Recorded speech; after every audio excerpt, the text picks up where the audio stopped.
tutandikidde muzikongula kongula naye nga tutandise ne Pius Lutaaya ng'ono mutabani wa Geoffrey Lutaaya wamu ne Irene Namatovu tukugamba nti kongula kongula. Julius Wamala ng'ono mutabani wa Jeno Katumba Wamala naye tugenda mugamba kongula kongula. Romeo Mukwaya ng'ono mutabani wa Mickey Wine Mukwaya naye tugenda mugamba kongula kongula. Kyokka ate nga ne blogger naddala ku Facebook amanyikiddwa nga Rita Kaggwa naye tugenda mugamba kongula kongula. Lwaki abo bonna tubagamba kongula?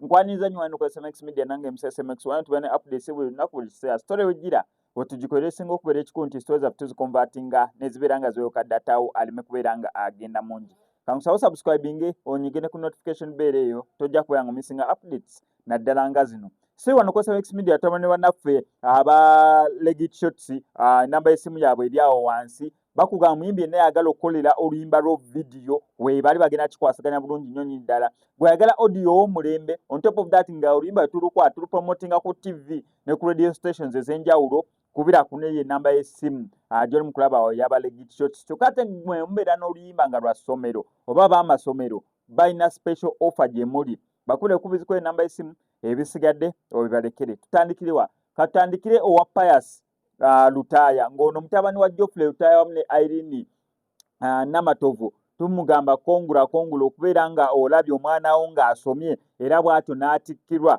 amazima kibeera kyasanyusa lwakuba tata saamulabyeko. Tata saamulabyeko tata ali bize mu bifaananyi tata saamulabyeko.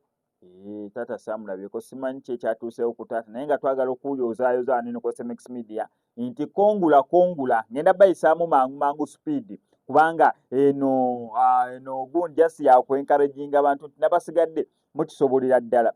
Tukkiridde mangu speed eyo nga tuvuddeyo ate mutabani wa Katumba Wamala actually mutabani wa Jeno Katumba Wamala amanyikiddwa nga Julius Wamala naye bw'atyo over the weekend bwe yasobodde okubeera nga ateekako akaweta mwana munne amanyikiddwa nga Lilian ninda kumala okulaba wanene erinnya ndirabidde